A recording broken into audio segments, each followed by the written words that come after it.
And welcome to America's Heroes Group. This time with our roundtable and our partner, Veterans Legislative Voice, with our AHG Correspondent, Stephanie Kalota. Tell you Saturday, September 30th, 2023. September is National Suicide Prevention and Hispanic Heritage Month.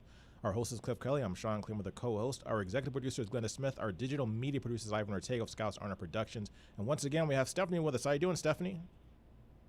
Oh my goodness, Sean.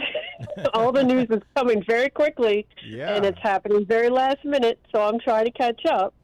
So I know about a few hours ago, the House passed a 45-day funding plan to send it to the Senate, and it looks like Mitch McConnell and Schumer are both together, and it looks like they're agreeing to pass this thing. So what's the latest news on that? Oof. Well, I mean, I just got a hold of this bill. It's 71 pages. I feel just like some of the Democrats who were complaining about not having the chance to read it before they get to vote on it, because that was a big thing of contention earlier today. So, it's happening very last minute. We'll see if the Senate is going to have a vote on it very quickly. I keep refreshing my website, the webpage on C-SPAN and Congress.gov, so we might have a late night vote on it, which, cross our fingers, will keep the government running for a little bit. Yeah, and we talked about this earlier. A lot of people don't understand or realize that it's more than just national parks and monuments that we're talking about when we shut down the government. Yeah, it's SNAP benefits. It's it's military pay. It's going to affect veterans, even though most not might even see it, because the VA hospitals will keep running, but some of the administrative side will shut down if there is a government shutdown. And then also you got Medicare, Medicaid, Social Security, like you mentioned, SNAP benefits.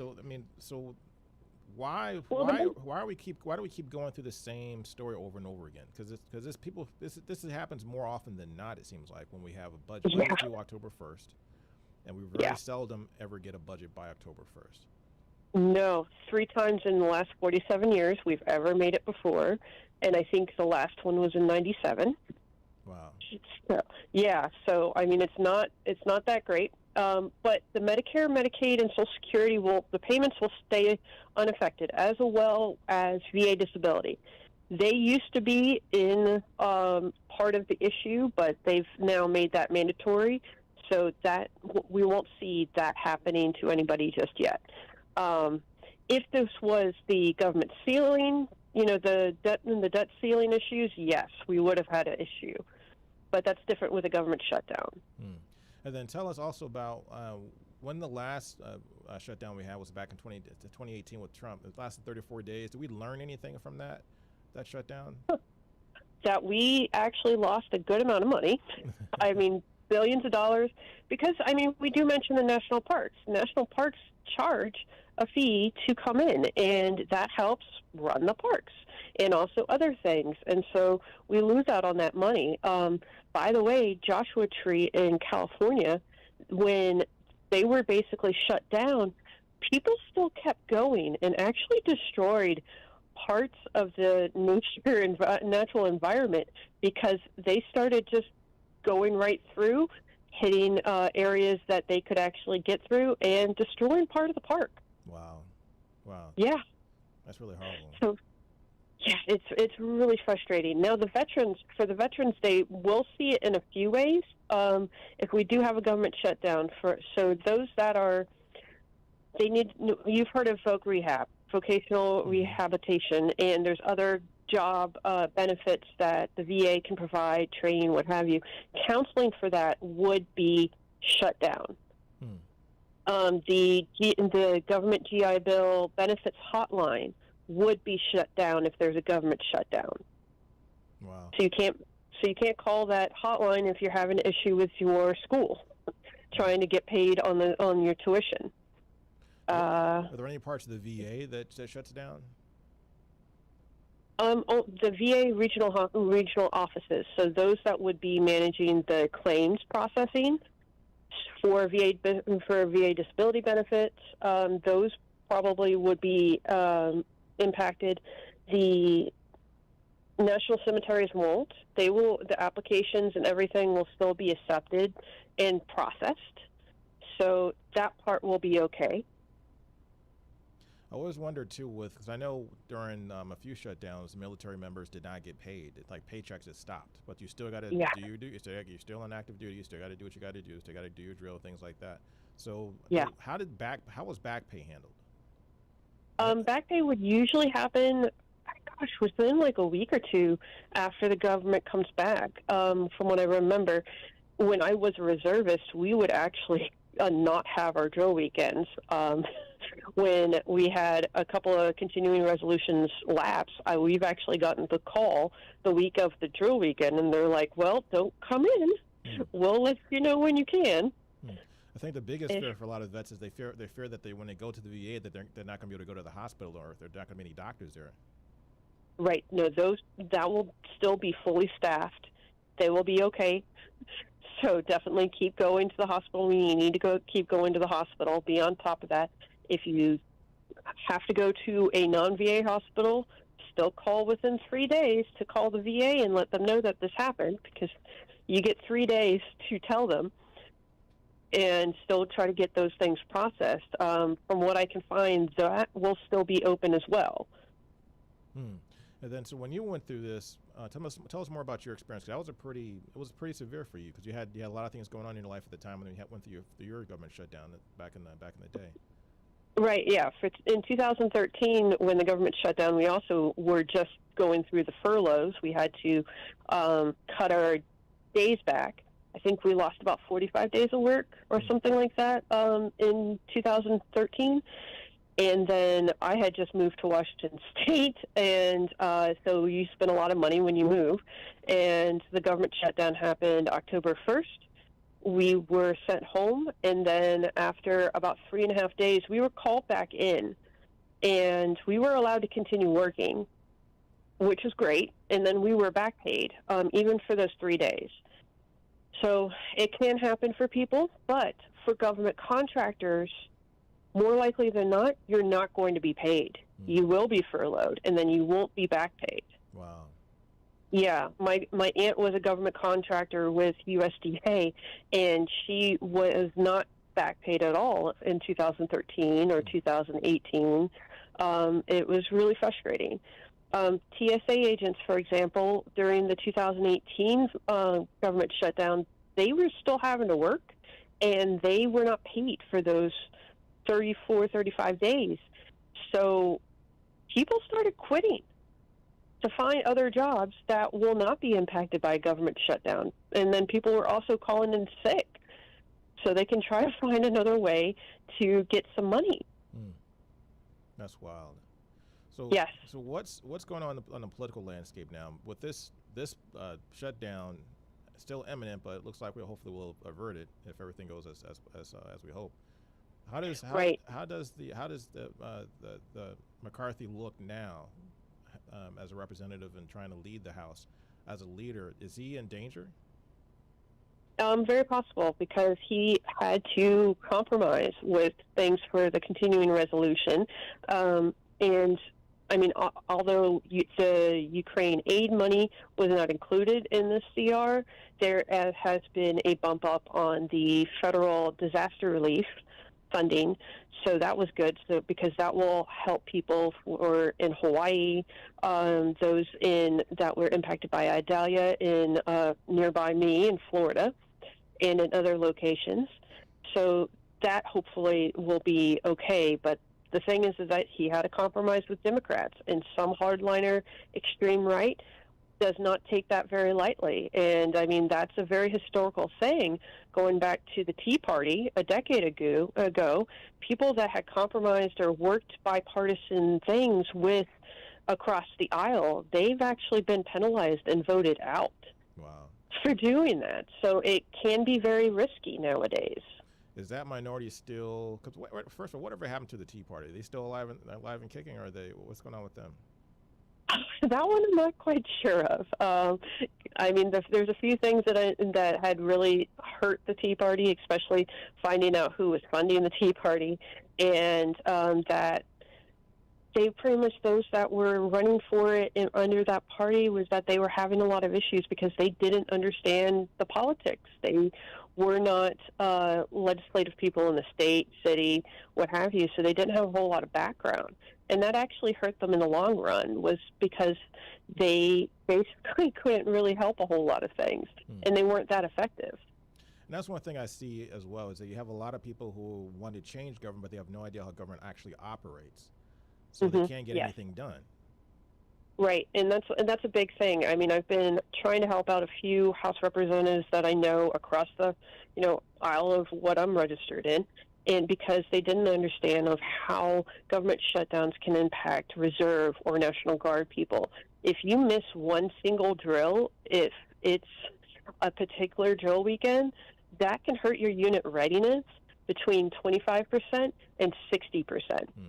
Because unit readiness for Army Reserve and National Guard and all the other reserve units, you have to be qualified in your weapons, at least annually once a year. It expires automatically on the databases that they use to maintain.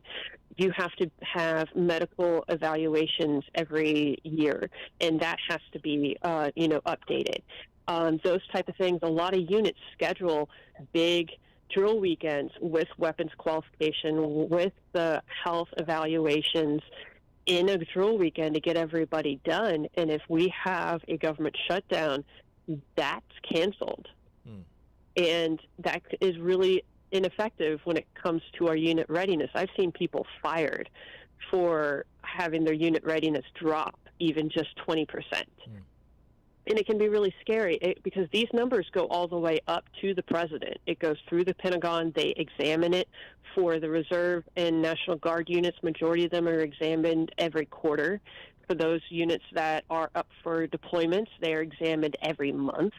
And then for those units, they also have to brief their chain of command every spring. Anywhere from January to May, they basically have to brief their numbers and explain why their numbers suck. And that's rough. And that's when they get fired. And these units need the medical readiness. They need the effective numbers there so they can deploy. They'll be able to have the manning that they need to actually do their mission. And you need to have drill weekends to be able to get that stuff done. So what's the path forward? What do we need to do to kind of get Congress more active and working together as such as we've done today? Is this a turning point in any way because Republicans and Democrats are starting to realize, hey, we can't be extremists. We have to compromise on something to get something done for the country? That I think is really starting to show now. The polarization, especially through media. I mean, it happens. Certain polarization of media can really change the temperature and the motives of things and what people want. And for people to understand that we can't have this infighting every time we have to do the government funding, it's crazy. And supposedly, from what I've been hearing, that there was actually an agreement about the government funding back when Biden and McCarthy were handling the debt ceiling. And some people that were inside the room when those agreements happened are saying that McCarthy and the GOP reneged on that deal. So because, honestly, McCarthy had gotten a lot of hate and discontent because of the deals he made with the debt ceiling. So these type of things happen. It can really cause a lot of issues. We need to compromise. We need to agree on some things. We need to be able to find an even ground on stuff to try to get stuff passed. I mean, infighting doesn't solve anything. And we have to compromise, and you have to be statesmen. We need to get back to the age of the statesman. Yeah, because once upon a time, I remember, and this is ironic because I looked it up, under Ronald Reagan, and he had a really good relationship with Tip O'Neill, Democrat, and they got a lot of stuff done. But under his tenure, I think he had the most shutdowns in the last 20, 30 years, something like that, during his administration. I think like four of them, by number of government shutdowns, yes, but his shutdowns, I believe, were like 24 hours. Yeah, to 48 hours. It wasn't 3 days. Some of them, they weren't like really long. Yeah, they weren't very long, but I mean, unlike 35 days under Trump. I mean, it's nothing like that, because that broke the record there. Mm-hmm. So yes, those things can happen. We've had a number. I think I lost count on the amount of continuing resolutions we've had in the past decade. I think the number was like 47 or something like that when I last counted, which can work. You know, we have short-term agreements, that's fine, but it can cause a lot of numbness and exhaustion with everything, and people stop listening, and they stop tuning in, and they start tuning out, and we can't have that. When people fight so much, that's when people tune out too. And so many places the talk of politics is banned because there's so much infighting and frustration and hate thrown and violence because of just the talk of politics. And we need to get away from that so that we can have healthy conversations about politics. Were there anything that you can see that any good talking points that the Republicans had in opposition to why they wanted to delay or not pass this spending bill? For a few things. Trying to remember back to that. Honestly, it's kind of hard to narrow it down because they actually kept changing their minds on different things. Because at first they weren't so against the Ukraine aid, and then some of them were against the Ukraine aid. So it's been a little bit of back and forth with that. It's a little bit of frustration when it comes to other things that has to do with Head Start, with that program that actually is still running since the Obama administration. Other things like that has been trying to fight a lot of issues that's been going through. So it's kind of hard to narrow down this particular one because they just keep changing whatever that they're angry about. It seems the biggest thing that they talk about is always about trying to cut spending, but it's vague when they say that. But at the same time, when they have control of the House or even the White House, they do the same thing. They spend a lot of money.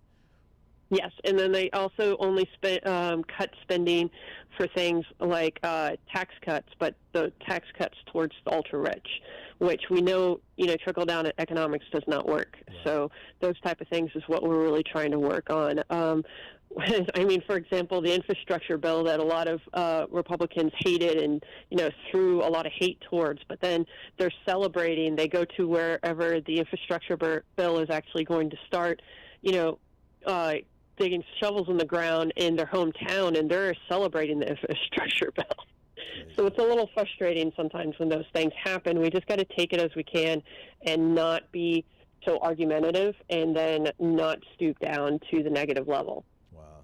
Next time when you come back, I got to get your take on the debates, the Republican debates, and see how that is shaping up and what it looks like for Trump with his legal issues and things like that. But thanks for your time once again. Got to get information. Hopefully we'll keep our eyes peeled and see what is going on with this bill if it gets passed, and hopefully the government does not shut down. Thank you for your time, Stephanie. All right. Thank you. Bye. This is America's Heroes Group. We'll be right back.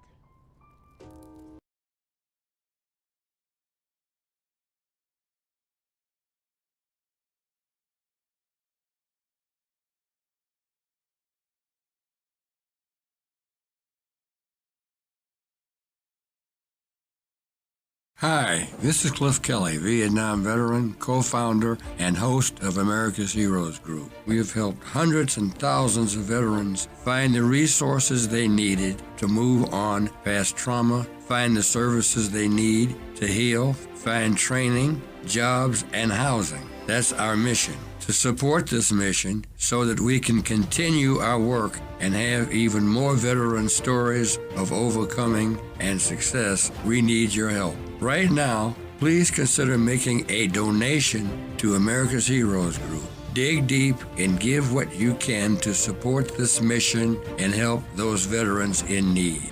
You can donate through Chase Bank's Zelle app by adding America's Heroes Group as a recipient with our phone number 312-804-5831. You can donate through PayPal on our website, americashg.org.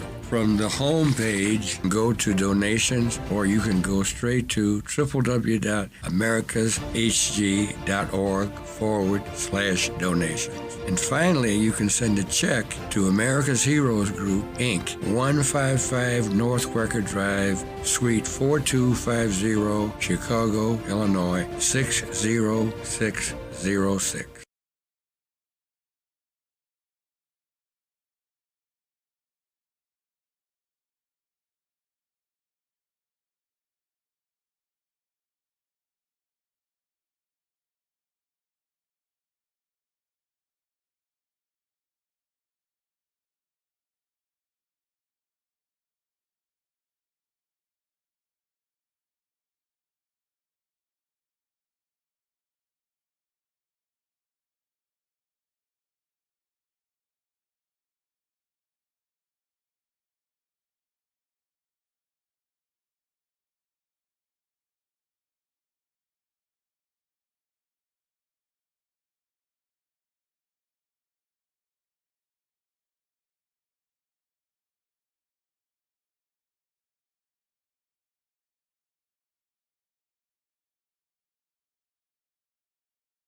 Welcome back to America's Heroes Group, this time out with our Roundtable Community Outreach with Minority Veterans of America, the MVA.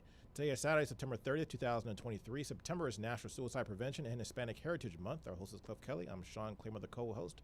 Our executive producer is Glenda Smith. Our digital media producer is Ivan Ortega of Scouts Honor Productions. And we have our panelists with us, that's Lindsay Church. So U.S. Navy veteran and executive director and co-founder of Minority Veterans of America, a nonpartisan, nonprofit organization dedicated to creating equity and a just world for minority veteran community of color, women, LGBTQ, and non-religious minorities. We're going to talk about certain things happening today and something very serious. How are you doing today? I'm well. How are you? Very, very good. Wanted to reframe the question, some of the talking points you had, and because reported in the news, the Pentagon is reviewing some 14,000 cases of veterans who were dishonorably discharged or who were less than honorably discharged. I wanted to turn it over to you and to explain to us who these people are and why were they discharged this way. Yeah, thank you for the question, and thank you so much for having me. The latest news out of the Pentagon was an anniversary of the repeal of the policy Don't Ask, Don't Tell, September 20th. Under the policy of Don't Ask, Don't Tell, for anybody not familiar, from like 1991 to 2012, there was a policy that was in place that was considered the Great Compromise of queer service members, which would allow service members who are LGBTQ to serve in the military, but were not allowed to disclose that they were LGBTQ. So during those years, the military wasn't exactly a kind place for LGBTQ folks. Many folks experienced a lot of marginalization and criminalization as a result of that policy. So under the policy of Don't Ask, Don't Tell, which was a technical discharge in the military for basically telling or being found out that you were LGBTQ. So during that era, there are an estimated number of service members that were discharged into this policy. They say it's about 14,000, but the number is still a little bit squishy. So recently, on September 20th, the Pentagon announced that they would review some of those 14,000. So under a policy after 2012, they've been working towards what was called discharge upgrades.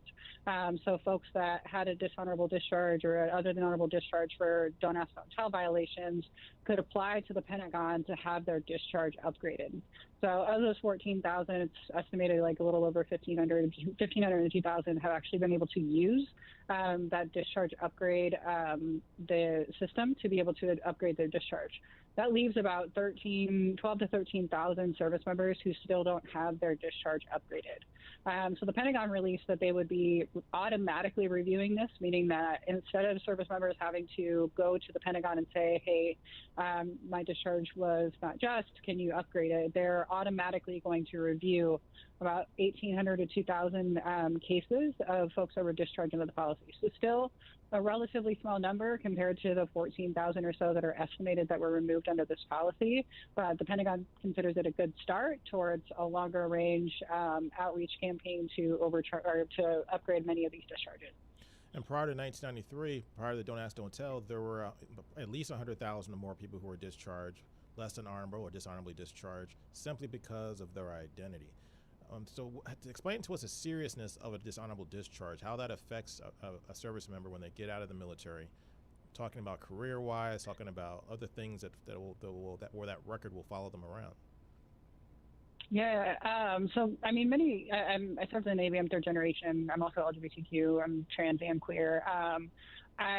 You join the military oftentimes, especially in communities who are marginalized. So 1 in 5 transgender people will serve in the military. There's a higher prevalence of LGBTQ service members than cisgender and heterosexual service members. When we join the military, many of us do it to change our life circumstances. So things like, I know many folks joined after 9/11 because of the call to service, but also many of us joined because we could get an education. We could get health care. We could get access to services. We could get disability benefits. All of these things were available to us because of our service. And these were the, part of the entitlements for service. So when people are in the military and they get a dishonorable discharge, all of those benefits that you often join the military for are no longer accessible to you. As opposed to somebody who goes through transition, is able to go to VA hospitals, is able to go access services through other agencies, all of those doors are closed to you. The severity of that means that oftentimes, and statistics show that transgender service member veterans are more likely to experience homelessness, more likely to die by suicide, more likely to have substance use, and the list goes on. So as a result of many of these policies, people that were dishonorably discharged, it ruined lives. It wasn't just I got fired from my job. It's for the rest of your career, you fill out an application on a job application. There's always a box that says, did you serve in the military? And if the answer is yes, they ask you what your discharge status was, just under the criminal record part. So at the same time as you're being judged for being a military veteran, which would normally, garner some level of preference in employment, you are actually barred from a lot of jobs because you have a dishonorable discharge. So everywhere you go, this scar of your service becomes more and more relevant to your everyday life and the barriers that you face as a result. So going back to the repeal of Don't Ask, Don't Tell, when that was repealed, it didn't quite go far enough because we're at the situation now where people have to go and get an upgrade in order to, at least prior to this decision by the Pentagon, in order to get their dishonorable discharge changed to an honorable discharge. Explain to us the trouble with that, because it seems strange if you think about it, why someone is discharged just because of their identity. They didn't do anything wrong, didn't hurt anybody, didn't sexually assault anybody and things like that, which is a big problem in the military. However, you're being discharged, and now you have all the problems that are going to come with that you just described. Why do you have to go through an upgrade process? Why doesn't it just happen automatically? Why don't they go back and correct this error? Well, long and short of it is often the Pentagon doesn't know who these folks are. Purely by volume, they can't always track the number of people. They don't. Even when the process of looking at all of these discharges, they found 14,000 more people that potentially have a bad conduct discharge that's not Don't Ask, Don't Tell, but was related to their identity. So the Pentagon doesn't actually have a great record-keeping system when it comes to our discharges, which is kind of, to me, the ultimate insult that you, as an individual, carry this mark of shame with you for the rest of your life, and the Pentagon doesn't even know who you are. So it's unfathomable to me that people still have to go through this process.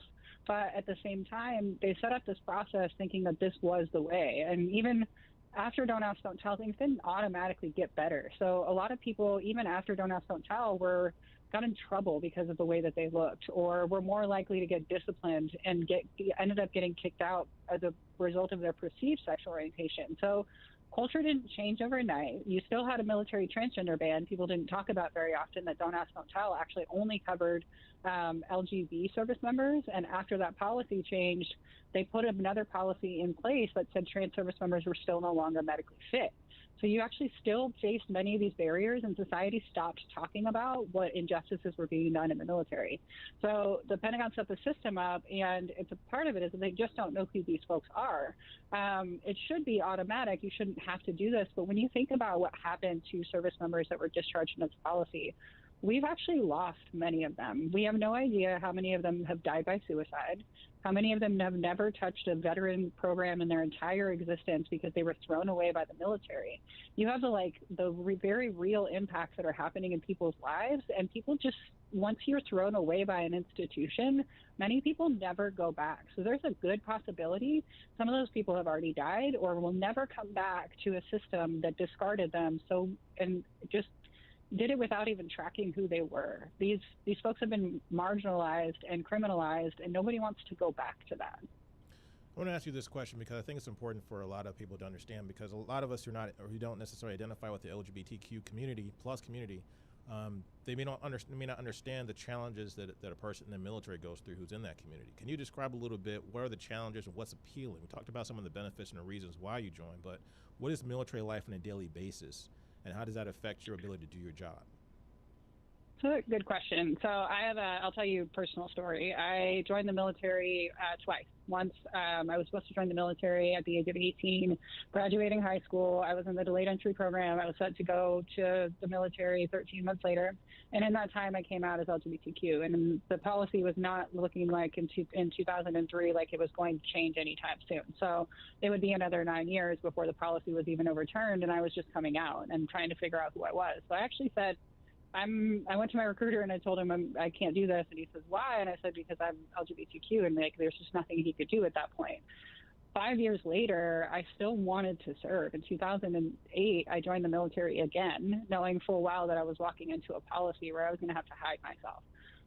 When you think about the policy as a person that's never served under it, you don't understand the severity of what your life is about to be as a result of you making that decision.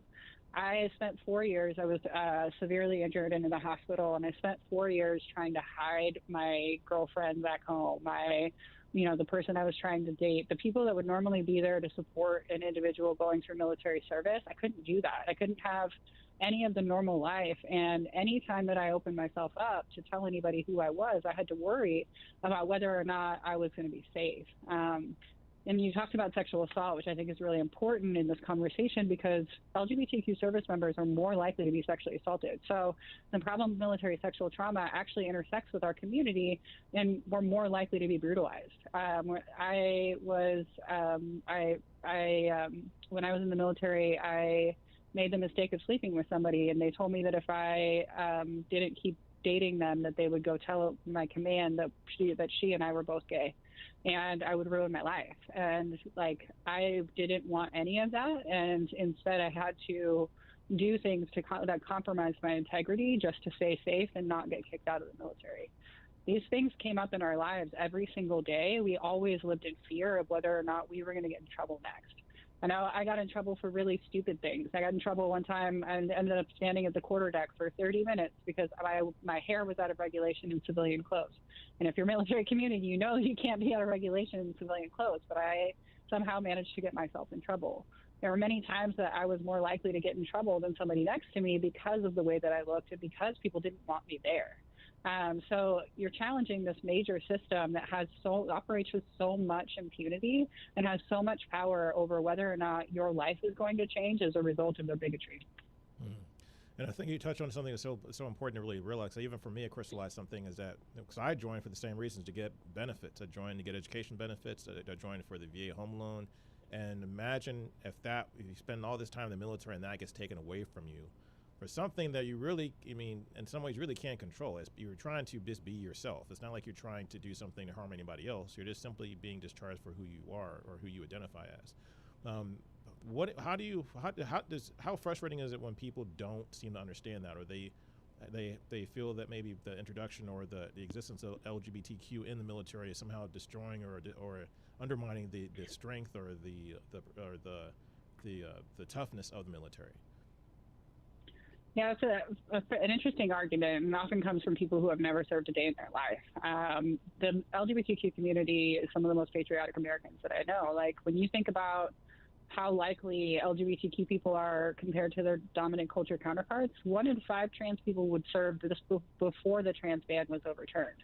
So you're looking at a population that said, I think my country is more important than my healthcare needs. I think my country is more important than my romantic interest.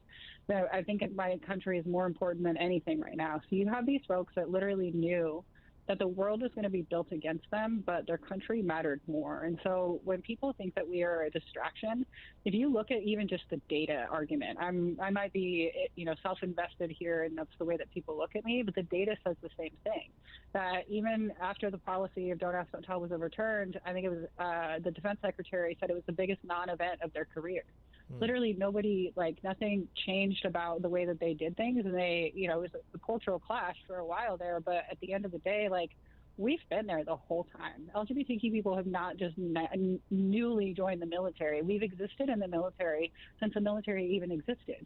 And so to think that we have somehow derailed the conversation or derailed our military is laughable, considering what you're watching right now, where people are actually trying to derail our military and our ability to keep a military because they're introducing bigoted policies that make it so that people can't even be themselves without severe ramifications to their own health.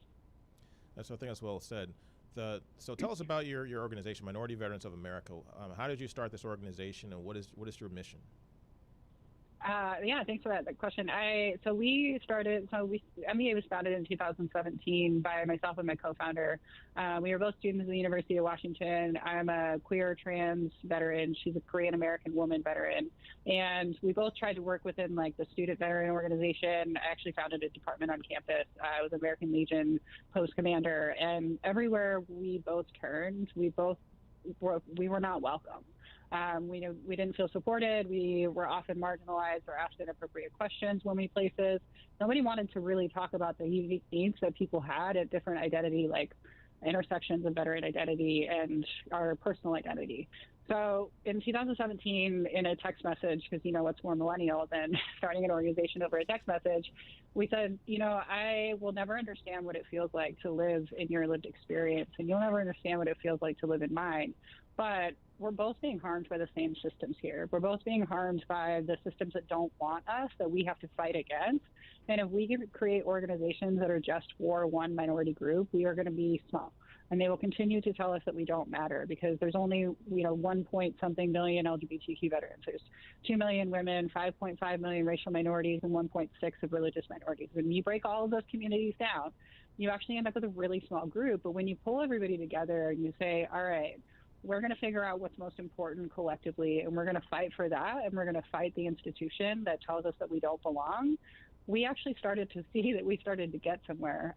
We started in 2017 in an era where we saw the first Women's March and the first assault on reproductive rights. You saw the Muslim ban, and then the trans ban happened, and many of us had lived through Don't Ask, Don't Tell already and knew what was to come for a future generation of service members. And so we started 12 days after the trans ban, came together as a co-founder group, and then we brought together a group of 5 who sat in my living room talking about what we wanted to fight, how we wanted to build an organization, and what we were going to do for our future.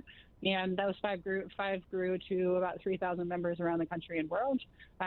We are an intersectional movement of minority veterans. We do programs, we do policy, do a lot of policy advocacy, fighting for the long-range equity, because we can serve right now, we can serve the needs of our community right now, but if we're not looking towards the future, then we're not going to be able to reach those folks in the future.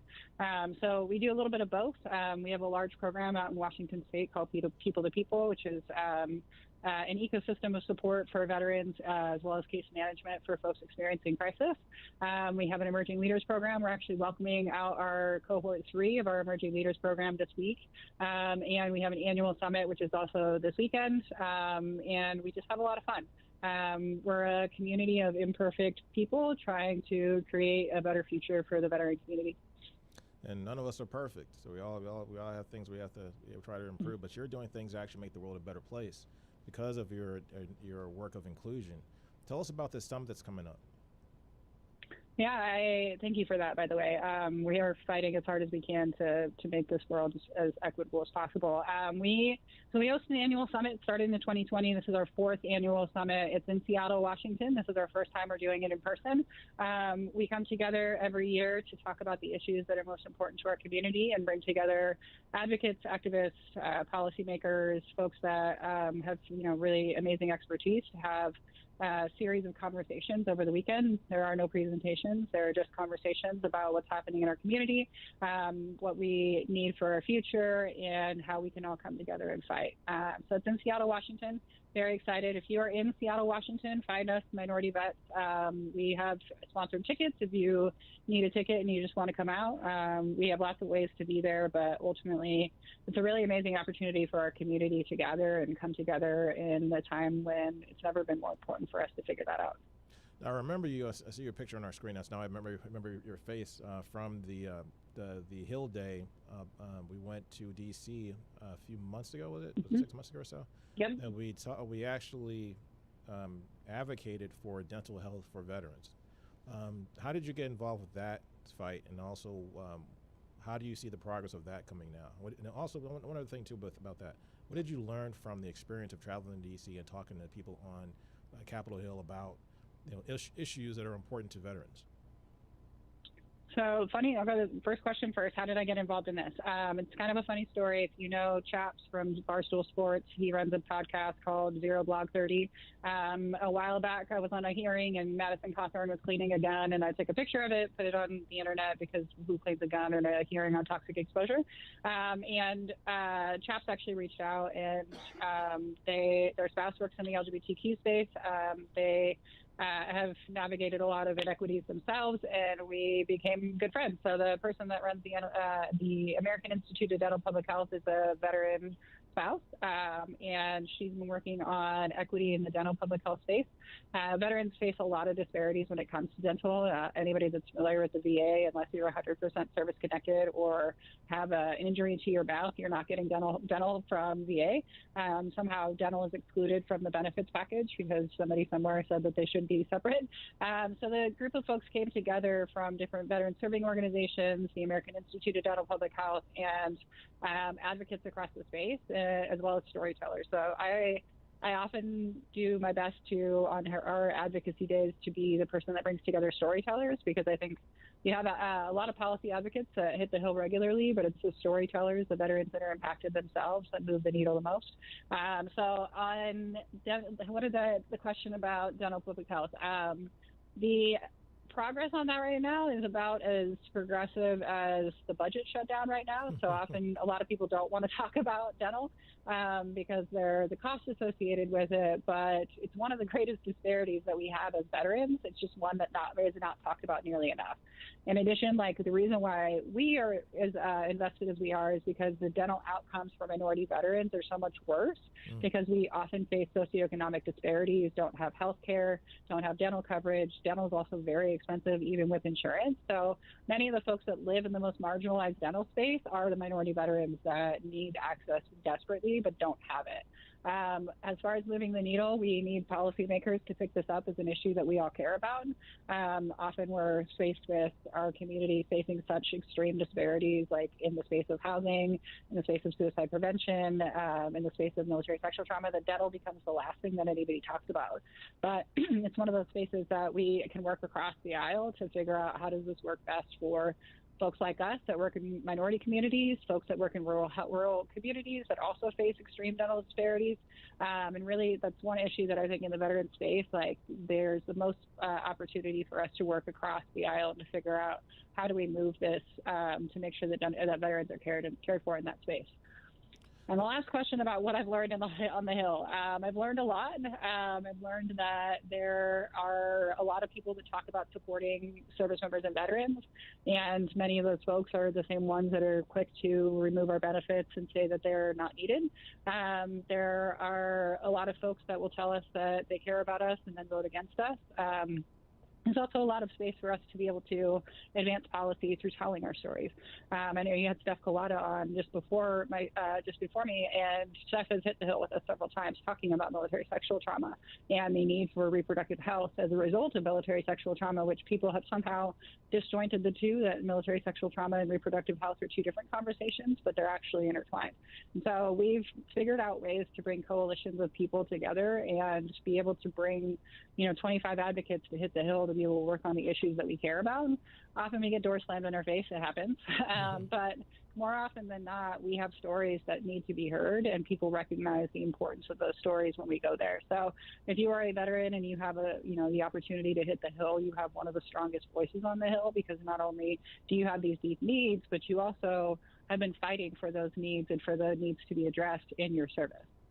So on your mission for Minority Veterans of America, how have you been received and how successful have you been thus far? I'll tell you, in the beginning, it was rough. The space was not what it is today. And even today, there's a lot of things that are challenging about the veteran community. In 2017, when we started, people really thought we were just an adversarial movement, that we just wanted to yell and scream, and nobody really wanted to hear it.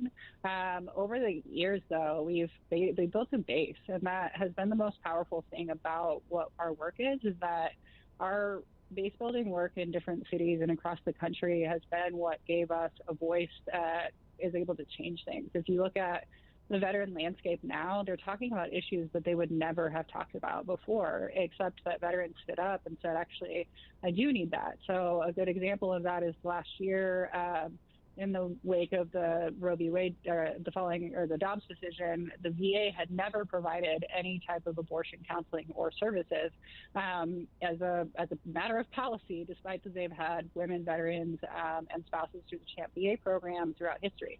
So we were able to, work within the institution to do agency rulemaking, and we saw the most progressive policy on abortion services in VA's history through us yelling a lot and the community also yelling a lot and actually moving a major institution to better serve our needs. And so it's been a hard journey. There's been a lot of really challenging moments since 2017, but I've also seen some really beautiful things happen, especially in the last few years. That it's not a perfect community that we exist in, but I truly believe in the power of the community that we're creating and the small but mighty group of folks that are just really here for the best intentions to move the needle on change.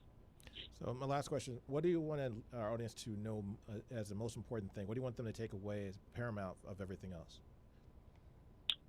I think it's, if nothing else, if nobody takes anything from here, it's to listen to people's stories. Something that I've learned over the years is that people often think that minority service members and veterans are trying to take advantage or get something from the institution. But really, if you really listen to our stories and listen to the community that's impacted by many of these policies, you'll understand why we're asking for the things that we are. When you think about what we started with, which is don't ask, don't tell discharge upgrades, most people would not really care or think that there's an issue that don't ask, don't tell is gone. Everybody's fine, right? Actually, there's a lot of pain and trauma that the community has endured but never been able to talk about because we had to hide our service. And so if nothing else comes of this, I just implore people to listen to the stories of the people that live in the margins, and you'll understand why we fight so hard for the things that we do, and that it's not woke policy. It's actually just us trying to access the benefits that we were supposed to be receiving and trying to fix the institution that refuses to see us. Lindsay Church, thank you for your time. U.S. Navy veteran, executive director, and co-founder of Minority Veterans of America, a nonpartisan nonprofit organization. Thank you for your time, and we'll have you see you back on our show. Thank you so much. This is America's Heroes Group. We'll be right back.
We have in our Chase bags, we have a care package of hygiene, we have shaving equipment, we have razors, and for the women we have the same personal hygiene items for them as well.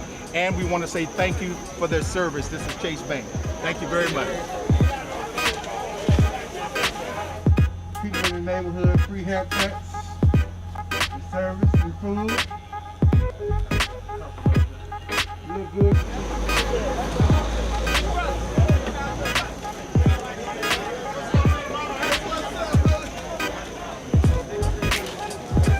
Thank you for your service. Thank you for your service. Thank you for your service. Thank you, ma'am.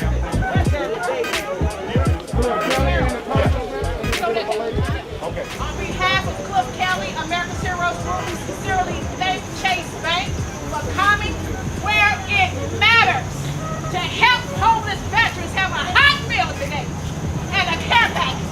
We are sincerely grateful for this partnership. Yes. Yes. Welcome to America's Heroes Group. Hear your voice where we connect the disconnected intentionally.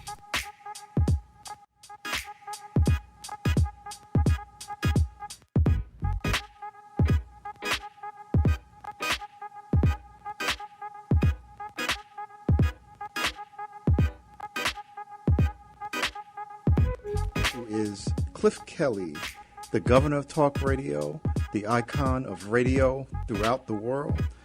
Chauncey Spencer II and I, again, share a special relationship. His late great father, Tuskegee Airman Chauncey E. Spencer, took me as a child on my first airplane ride. Wow. Yeah. This is something that people need to see. Often we don't, do the things to show how great our people are. It changes the paradigm of how people think about us, about the collective consciousness of what it means to be us. Oh. And we've been having great conversations about trying to get more African Americans into aviation. And we got a bill that we're trying to get passed that would allow the Pell Grant to be used to help finance aviation education. This is where I started with this entire conversation by saying, if it were not for America's Heroes Group, I would have given up. So I want to get all my accolades out the way on behalf of America's Heroes Group. Ms. Glenda, thank you. Thank you for encouraging me to press on. I would encourage you all to support this organization. One thing for sure, America's Hero Group is out there. Ms. Glenda will take the time. Ms. Glenda Smith will take the time to listen to you and to steer you in the direction that you need to go. Thank you for watching another episode of America's Heroes Group, where we provide education about resources and information for our veterans, military, and their family.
Well, welcome back to America's Heroes Group, this time with a roundtable community outreach with Military and Women's Veterans Coalition.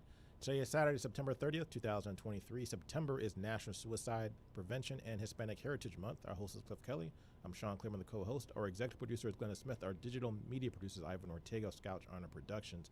And we have Lindsay Knapp with us, a U.S. Army veteran, attorney, chair of the Military and Veterans Women's Coalition, and executive director of Combat Sexual Assault.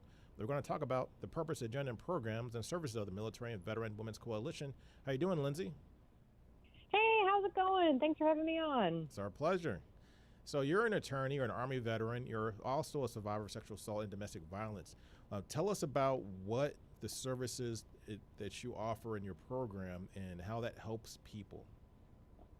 Sure. So I'm the executive director of Combat Sexual Assault, and so under that nonprofit, we do two different things. So we represent service members and veterans who have been retaliated against for reporting a sexual assault. And then we help address their legal needs, and that's one side of the house. And then on the other side of the house, we have what we call an empowerment protocol. So as folks are, experiencing different kinds of retaliation, discrimination, and all these things, it's addressing their needs legally doesn't make them completely whole, right? So addressing their legal needs just helps that portion. So what we're trying to do is try to help make that service member or veteran as whole as possible. And so we do that through some different kinds of, we'll refer them to mental health clinicians, we'll enroll them in yoga, in integrative rest. We have structural integration classes, art therapy, this cocktail that kind of helps get them from point A to point B. And then as the executive director of that organization, I'm also the chair of the Military and Veterans Women's Coalition.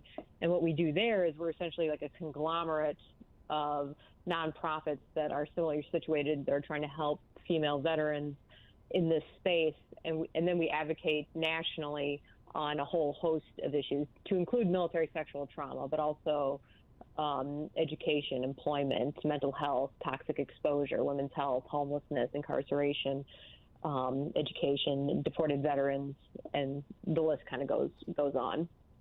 So tell us a little bit about, from your perspective, how a trauma that you experience in the military can carry with you after you get discharged and into your civilian life. Oh, yeah, for sure. So when we experience a traumatic event, our body keeps the score. So that traumatic experience imprints, not just in your mind, but in your body. And so your nervous system is wired like branches of a tree. And when you experience a traumatic event, those branches get pruned, but those branches can regrow. And so what we're trying to do is create the conditions for those branches to regrow. And so a lot of our clients, what they express is that, maybe they were in talk therapy and it kind of only got them to a certain point and they couldn't get the rest of the way. So what we do at Combat Sexual Assault is we kind of help them get them over that hump and help integrate that trauma through their body. And so one of the nice things about integrating trauma through your body, it doesn't sound like a pleasant experience, but you don't actually have to talk about the trauma. And so we're able to get people into different, breathing techniques, movement techniques, kind of retraining the body in such a way to allow the nervous system to settle. And so, and until you're kind of able to do that, that trauma just kind of sticks with you, and then it just manifests in different ways. So when you experience a trauma in the military, that could essentially affect the rest of your life if you're not kind of dialed in to how that trauma is affecting your mind and body, and kind of realizing that at some point you're going to have to link those two together to really kind of finish that neurological loop and finish healing yourself. And how would that manifest itself? So if you're having issues in your life as a civilian, but you haven't quite made that connection to the trauma, because I've often heard that people, when they experience trauma, sometimes just bury it and they don't even, it's almost as if it never happened to them, because they never talk about it. They try not, even though they might remember it, but they still never make that connection, as you mentioned, from that trauma to frustrations and challenges in their life. Yeah, I mean, and so your body never lets you forget about it. So it's going to manifest in different ways. A lot of times one of the most common ways we see is chronic pain. So someone will have pain in an area, let's say their shoulder, their back, or their knee, but they don't actually have an injury there. So they're just always in pain, maybe in that area, but don't really have a relation, you can't point to it like, oh, I fell out of an airplane, or, or I got in a car accident, or whatever the case may be. Also, it can lead to more serious illnesses. But that's kind of like what we start cueing. We're like, okay, so this isn't a phantom pain either. So when it's like the veteran, let's say they go to the VA and the VA gives them an MRI and they're like, well, we can't find anything wrong. And then that's the next sign to us. Like, all right, well, there's definitely not an injury there. So this pain you're experiencing, it's your nervous system. Your nervous system is an alarm, and the alarm system is going off. And it's going off, God bless it, to protect you, right, from something. And you're not always able to make the conscious jump to know what that something is, but you don't necessarily have to, because you don't have the neural pathways there to make that connection. So what we do through these like different movement and breathing techniques is we just give your body an opportunity for the nervous system to settle, and then once it experiences rest, then it can regrow. Because many of our folks too, they're walking around in a heightened state, and this heightened state has become so common that it's become their norm. And so your nervous system can't grow or reset or even rest when it's in a heightened state. So one of the things that we actually do for folks out the gate, if their body allows, is I'll have them lay them flat on the ground, and I'll have them put their legs in the air or lean them up against the wall. So what that's going to do is that's going to help turn off their fight or flight if it was still activated, and in a lot of them it still is. And then just sitting in that position for 3 to 5 minutes starts to calm the nervous system down. And even in that short amount of time with their legs in the air, their nervous system can start to reset, and they don't have to know why, right? Like they don't have to actually link their legs in the air to a traumatic event. They just have to sit there and the body will do its thing. So tell me about life in the military for you as a woman in the military. What was your experience like, and then what advice would you give the people that are thinking about joining the military, if they're particularly the women audience? Yeah, that's being a woman in the military is hard. I got out in 2008. It was a little bit different then, but I'm not sure it's too much different now. But being a woman in the military, it was having to work twice as hard to get half as far, and I didn't quite, and I was very naive to that going in. My dad had 4 daughters and 1 son and treated us all the same. So I went in with some rosy-colored glasses on, thinking that I would be valued, the same as my peers. And that's how what I thought was going to happen, because that's how I was treated at home. In hindsight, I can see how my dad ensured that as we were growing up, not only did he treat us equally, but he made sure everybody else did too. So he made sure the community, the school, everybody, he insulated us in such a way that was, that I appreciate much more now that I'm older. But going in, sex was a commodity. And I remember the first time I was sent overseas, my boss was very concerned about if I was having sex enough, and bought me a vibrator, so it was very, it was and that was one of the first things. It was, it's so creepy. And it was just weird, but being young, and not understanding the gravity of it, I accepted that as something that I just had to endure for the honor of serving my country. So I was just like, all right, thanks for the vibrator, so who am I going to report that to? I just put it in my pocket and just kept it moving, because I'm there to serve, right? We all, this isn't Vietnam. We all signed up. We all signed on the dotted line to be there. And then just over time, it just got to be where I was like, I can't do this anymore. I was getting more and more feisty, if you will, getting more and more irritated about all the disparities that I was seeing. And And so then eventually I just got out. And, I only did one tour of service, then I got out. And then I started helping. I became initially, before I became an attorney, I became a victim advocate down at Fort Liberty, formerly Fort Bragg in North Carolina. And I started, advocating for service members who had been sexually assaulted while serving under Special Operations Command. And what I found there is what I thought at the time, again, kind of naive, where I was like, all right, well, they're mishandling these cases and they're retaliating against my clients. But I again thought, I was like, all right, well, maybe they just don't understand. Like, we can fix this system. We can fix it from within. But I quickly learned that we were unable to do so. So that's how combat sexual assault came along. That's why I started my nonprofit and why I now sit as the chair for the Military and Veterans Women's Coalition, so that we can advocate for, service members and veterans on the national scale and really highlight these issues, because, the system's just not working the way DOD has it set up.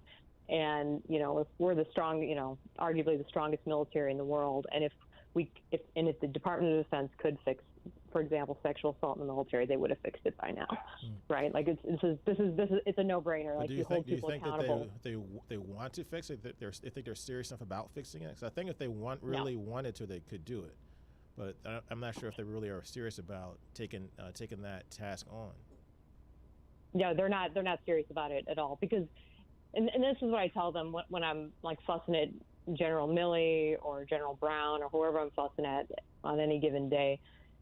If they just held one or two senior leaders accountable for sweeping sexual assault under the rug, the ripple effect that would have throughout the service branches would be enormous. So, like right now, I've got, a few generals where a service member went, to the chain of command. They reported that they were sexually assaulted. The command said, nope, you weren't sexually assaulted. It was consensual. Well, that's obstruction of justice. I'm like, you just charge that general or that commander with obstruction of justice, set an example out of them, letting the whole service branch know that that's not how we do business here. When somebody reports a sexual assault, we refer that to the appropriate law enforcement agency and we prosecute it to the full extent of the law. The end, right?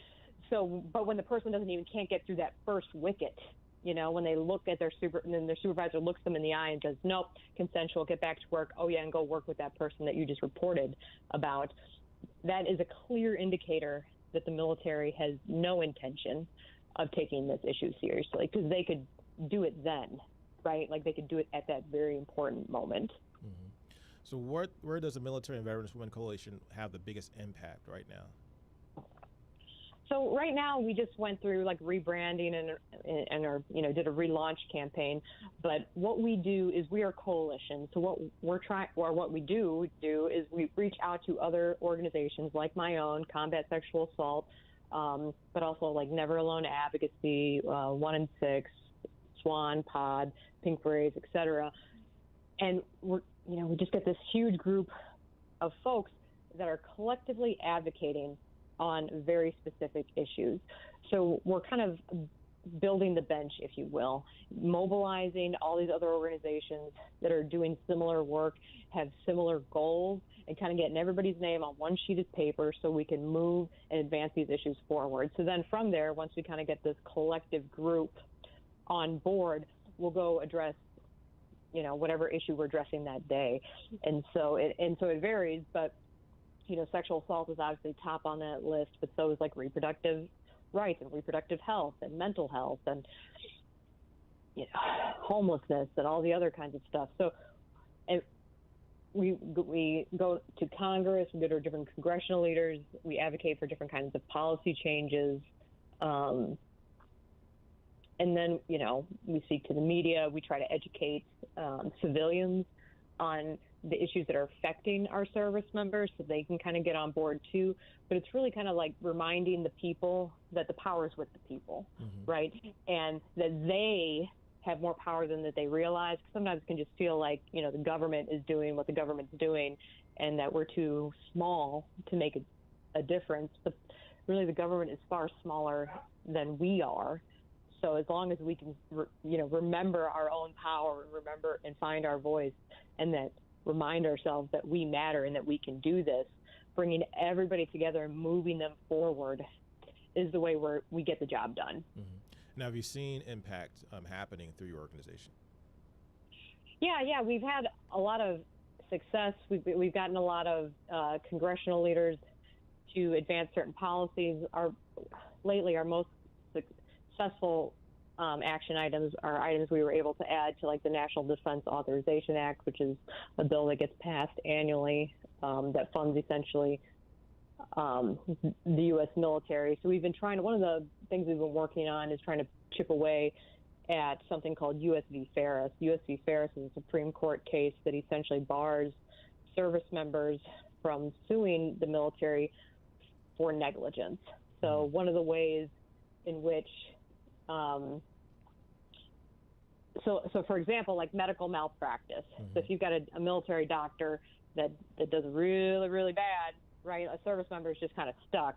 So in 2019, we were able to chip away enough, or we were able to chip away at Ferris a little bit in order so now service members can sue the government for medical malpractice, but they can't sue yet for any other kinds of negligence. So we're making strides in those types of ways, getting legislators on board, having them really understand the issues, and then getting some policy changes, written into legislation so we can really move forward and make a larger positive impact on our service members and veterans. So how do veteran service organizations get involved with the Military and Veterans Women Coalition? So they can go to our website. That's a great place to start. We're at militarywomen'scoalition.org. They can also follow us on Facebook or Instagram. But what we're looking for is folks who are, if you run a nonprofit, we would love to collaborate with you. But even if you don't run a nonprofit and you're just like a fantastic human who's like, this is crazy and I'd love to help, we would love to have you, because we need folks who are, motivated or maybe subject matter experts in their respective fields. So let's say you work in the field of reproductive health and you're not a service member and you're not a veteran, but you know a whole heck of a lot about reproductive health and feel that your knowledge and experience could be very valuable to our efforts as we try to advance reproductive health for our female service veterans, then we would love to have you. If you're good at social media and making flyers and things like that, and marketing, we would love to have you. If you're none of those things, then maybe you come to our website and donate, or maybe you share our page and like our page and really help amplify our message. But there's nothing too small that you can do. Every little bit helps. Connecting us with somebody who you think would be a good partner or a good fiscal sponsor, we would love that connection. I really like and the just idea educating that folks. I think it's really good that you guys are putting together people who are in the military, but also civilians, because I think one of the things and one of the missions of our show is to shed light on and show the contributions that military family members, veterans have in the community. So we're not this separate organization or a separate group or demographic. We're actually integrated into the big fabric of the country. And you guys kind of represent that because you're bringing together all these organizations for causes that they're specific about, but then you can, as a group, put more weight behind it and then create a nice coalition to get things done, actually improve and integrate the military members back into the community. Right, exactly. And it's like, one hand washes the other. So, the military needs the civilians as much as the civilians need the military in this regard, because one of the kind of the beautiful things about as we advocate, let's say, for policies that are specific to veterans, once that framework is set, then that framework just sidesteps into the civilian world. And so we have seen that historically in all civil rights movements. So like the military integrated African Americans into service before segregation or desegregation began. The military right integrated. We ran out of time. We have 7 seconds sorry. left, but we got to have you back. Come back on our show so we can talk more about it. We want to get more into the military and Veterans Women's Coalition, and also what you do at combat sexual assault, particularly about things you've done in the past in your career. But thanks for your time, Lindsay. I really appreciate you coming on our show. Yeah, thanks for having me on. Have a great night. You too. This is America's Heroes Group. We'll be right back.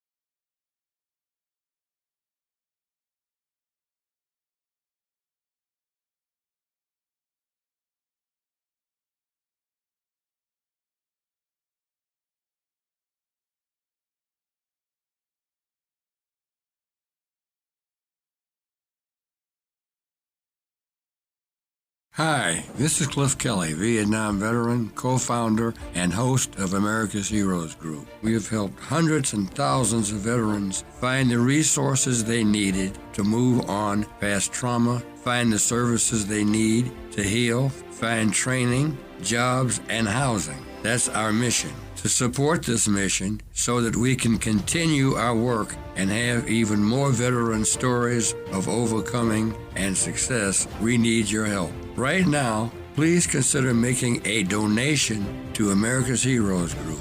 Dig deep and give what you can to support this mission and help those veterans in need.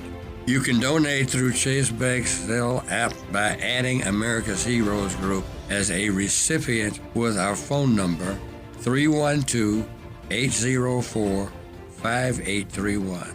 You can donate through PayPal on our website, americashg.org. From the home page, go to donations, or you can go straight to www.americashg.org/donations. And finally, you can send a check to America's Heroes Group, Inc., 155 North Quaker Drive, Suite 4250, Chicago, Illinois, 60606.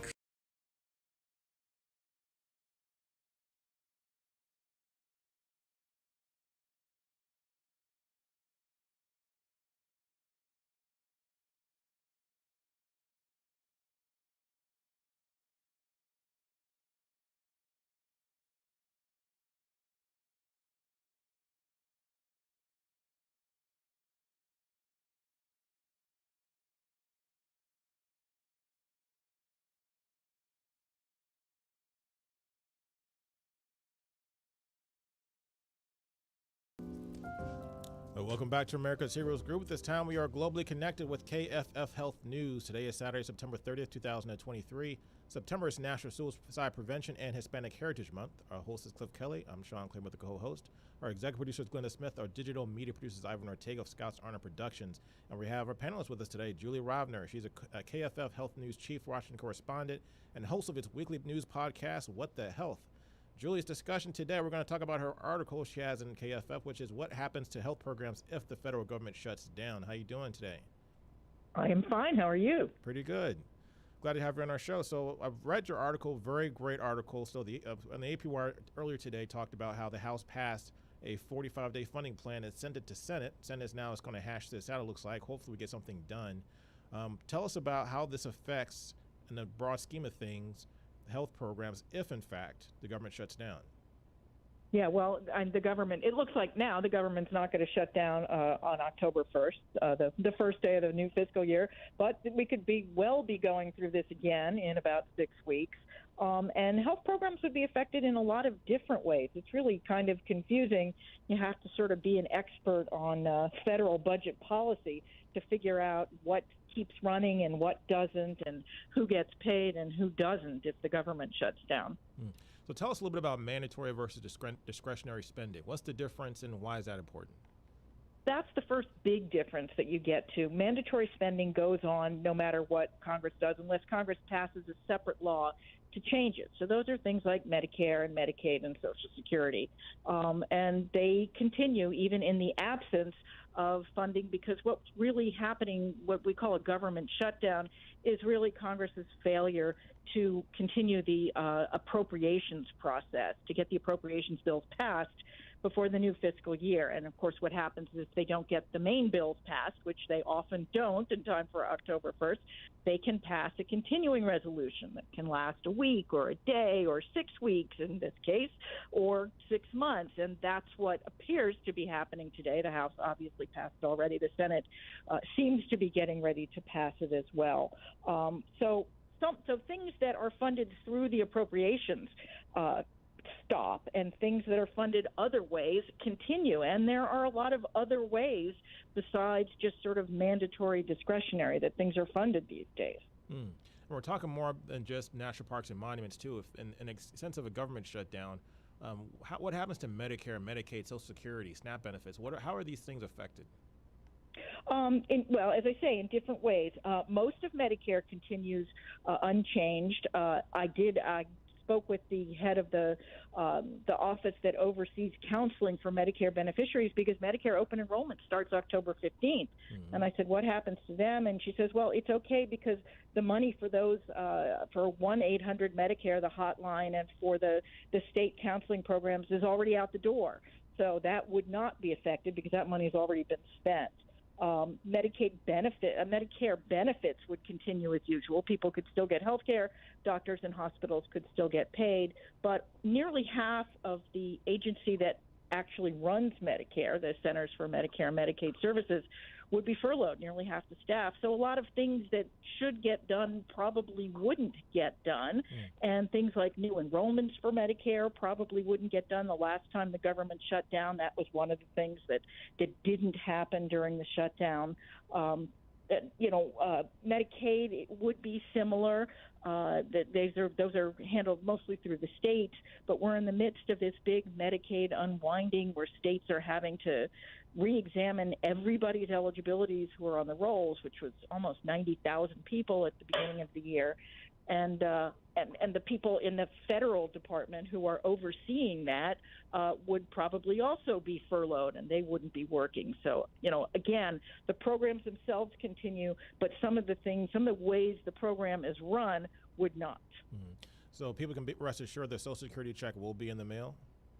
Yes, Social Security is also separately funded. Social Security and much of Medicare is funded by taxes. So, and those are not part of the appropriations process. That goes back to the whole mandatory discretionary thing that even if appropriations stops, entitlement programs continue. Now, I think you mentioned SNAP. SNAP is actually not an entitlement program, and it is one of the programs that could be affected if the government is not funded through the appropriations process, which is the correct way to phrase it. It gets very, very complicated. I apologize in advance. No problem. You're making it very clear for us. So in your article, you talk about 12 appropriations bills. So there's 12 appropriations bills. Tell us a little bit more about that process. So we can get a little bit of an idea about what are people arguing about? What is it? Why is there always such a disconnect between both sides of the House and Senate? So the way it's supposed to work, the way the budget is supposed to work, is that the House and the Senate come up with a budget resolution early in the year. Usually they're supposed to, in March. And one of the things they do is they set the overall total for the appropriations, which is also known as discretionary spending. That's the funding that's overseen by the Appropriations Committee. The budget is also supposed to set the budget for the entitlement programs. If they want the entitlement programs to cost less or cost more, that would go as part of budget instructions to the committees that oversee those programs, that oversee Social Security and Medicare and Medicaid. But of course, Congress hasn't completed a budget resolution in several years, so that mandatory part hasn't really happened. The appropriations process does continue, and what happens is that if Congress doesn't complete its budget, which it usually doesn't, starting in the spring, the appropriations process is allowed to get launched, and they call them cardinals, the 12 chairmen of the appropriations subcommittees, all divvy up that money, who gets how much, and some of the bills are a lot bigger than others of the bills. The two biggest ones are actually for the Defense Department and for the Departments of Labor, Health and Human Services, and Education. Those are all in one bill. In several of these 12 bills, you have multiple agencies that are funded through each bill. So the Veterans Department is, I believe, with the Department of Housing and Urban Development. It's just sort of the history of the way this has been done. One little quirk is that the Food and Drug Administration, even though it's part of the Department of Health and Human Services, is funded through the Agriculture Bill, which I tried to find out the origin of that once. I spent a long time and never figured out who did it, but it clearly has something to do with the fact of the food part of the FDA the people who handle the Agriculture Department's budget also wanted to be in charge of the FDA. So they go forward, and what's supposed to happen is each subcommittee marks up a bill in the House. Appropriations have to start in the House. The subcommittee marks up a bill, and they vote on amendments and, how much they want. They get an overall total, but how they want to divide that overall total among the programs they oversee. Then the full Appropriations Committee gets its say. Then it's supposed to go to the House floor where it gets debated and amendments can be added or subtracted. Then it's supposed to go to the Senate. which does the same thing to its version of the bill, then there's supposed to be a conference committee of House members and Senate members who come up with a final bill for each of these 12 appropriations bills. Well, this hasn't happened since, I believe it was 1997. Wow. It's been a long time since all 12 appropriations bills were passed separately, but that's what's supposed to happen. You pass the appropriation bill, it goes to the president, who signs it or vetoes it. If he vetoes it, the Congress can override it with a 2/3 vote. I can't remember the last time an appropriations bill got vetoed either. But because what happens, and what most people, the only thing that people have heard of is something called an omnibus, which is what happens when Congress doesn't get its work done. They put all of the appropriations bills into one big bill. And pretty much everybody in both parties in both houses hates that, because it's hundreds and thousands of pages that nobody has time to read. Nobody really knows what's in these bills.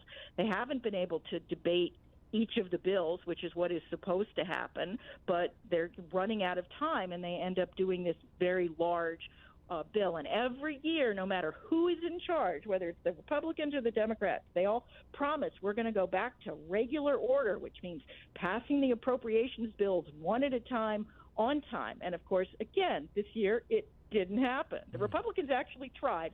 I think they got all their bills through subcommittee. They got all of their bills except for labor HHS, the big one, through the full committee. And they even got, I think, a bill or two through the House floor. But none of the bills had been finished, and today is the last day of the fiscal year. Wow. So gaps in the funding which lead to shutdowns are more common than we think.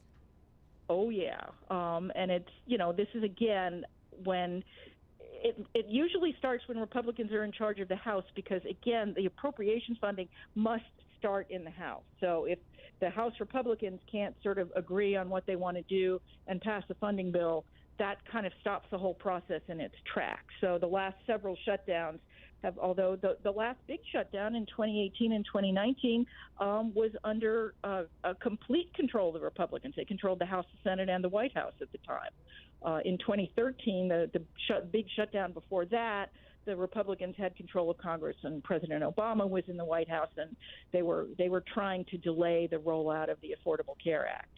And then the biggest one before that, sometimes there'll be a day or two shutdown, or even a couple of days, because Congress is just sort of playing it until hard and fast until the very end. And there'll be a few days, and although no one wants to shut the government down, the really big shutdown that I remember was in 1995 and 1996 under President Clinton, again when Republicans were in control of the Congress, and they had a huge fight, in this case over cutting Medicare and Medicaid. So it was over mandatory programs that this fight was, but they also didn't pass. It was part of a bigger budget deal, and they didn't pass the appropriations in time. And so the entire government shut down. And I think they shut down and reopened and shut down again for quite a few weeks during a very cold winter in Washington, D.C., as I recall. So I asked another guest on our show today the same question, and that is, this time around, I know it's about funding, about money, but what specifically were the Republicans upset about to not pass this bill sooner? Well, the Republicans are, at least the very conservative Republicans. Remember, Republicans have a tiny majority in the House right now. It's 3 or 4 votes. So they need basically every Republican to vote their way if they want to pass something without reaching out to Democrats. The conservative Republicans who've been holding this back say that what they want is regular order. They want the real budget process.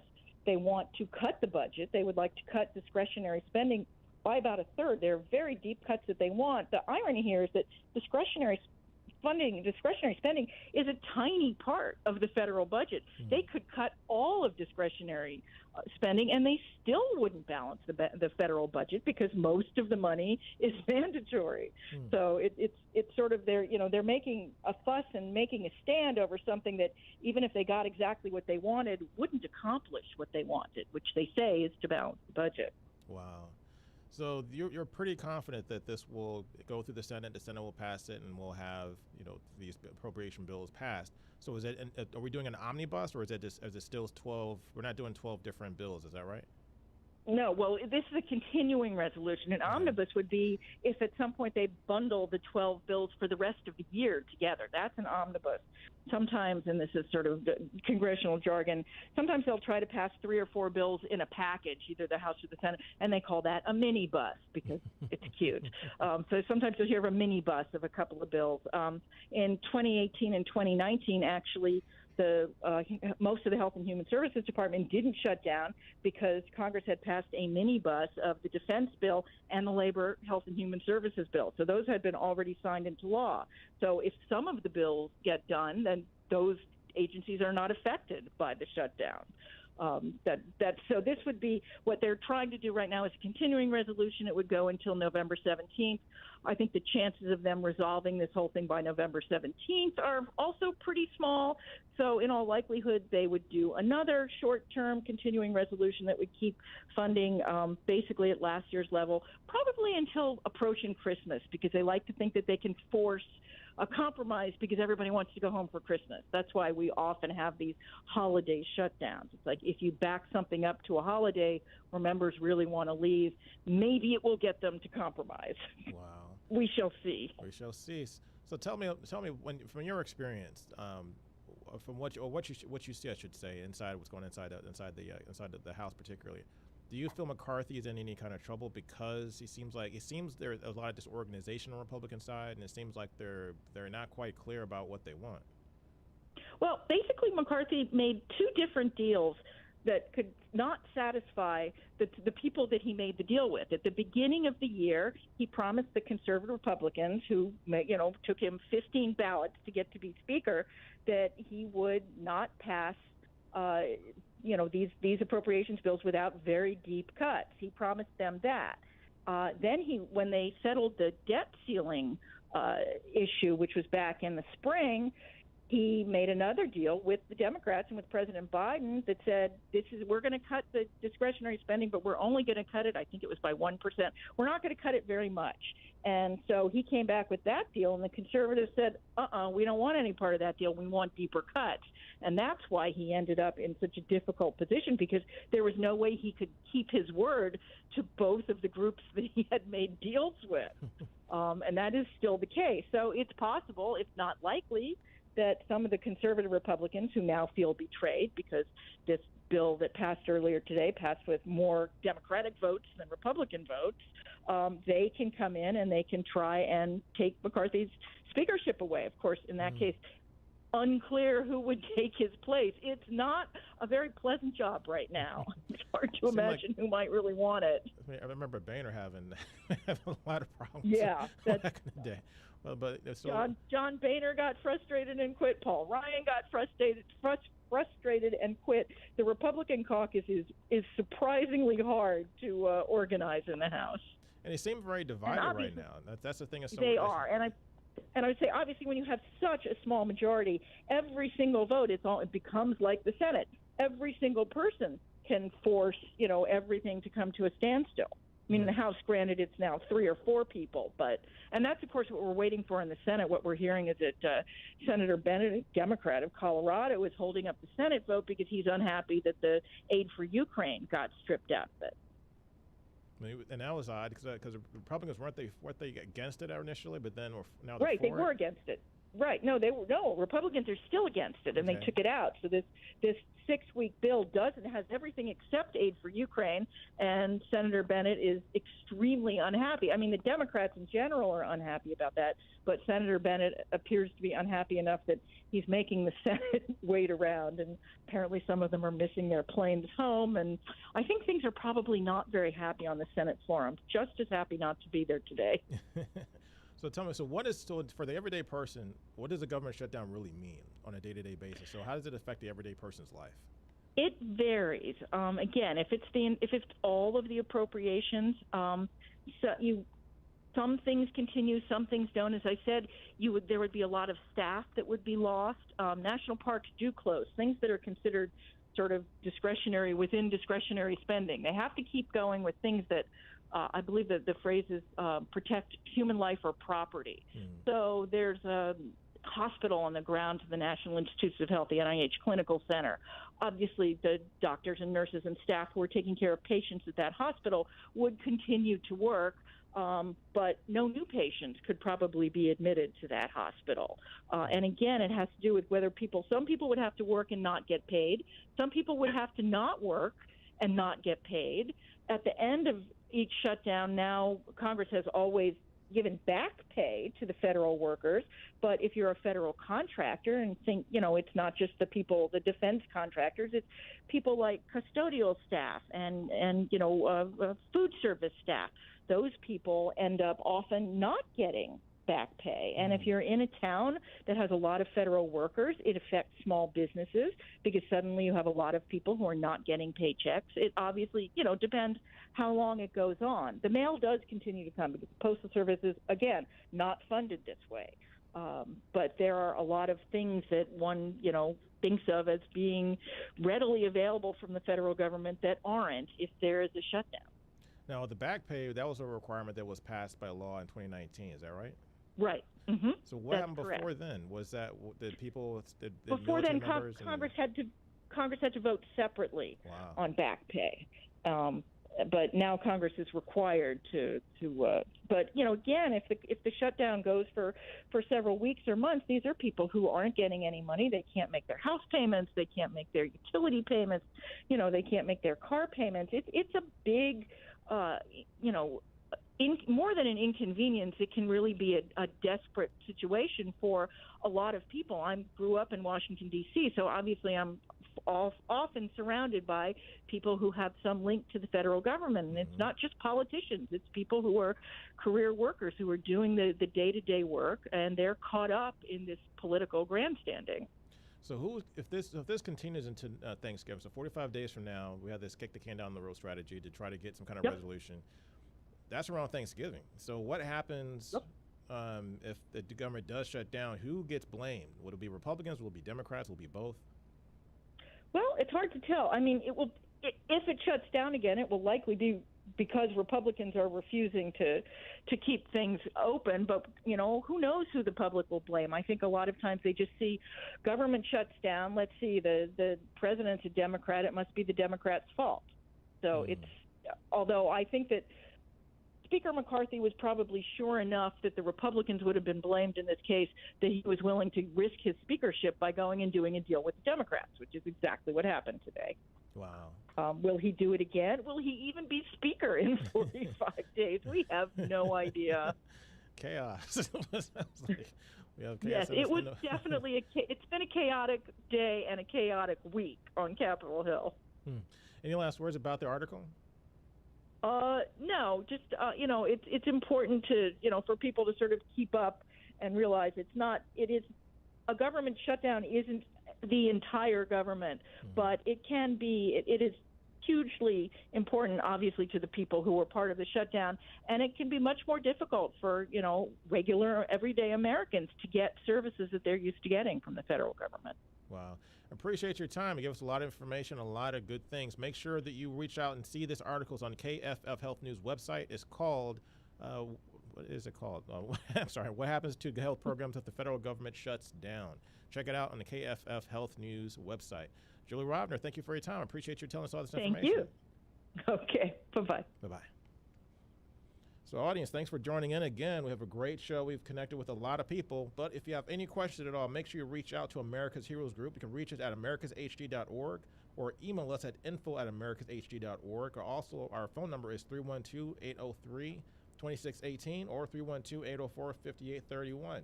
So now we want to make sure that you also take some time to look out and reach us on Facebook and also our YouTube channel. We have a YouTube channel which has all our past shows.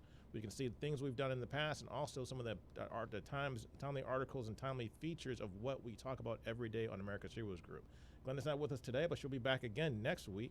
So thanks for your ears, thanks for your eyes, and we'll see you soon.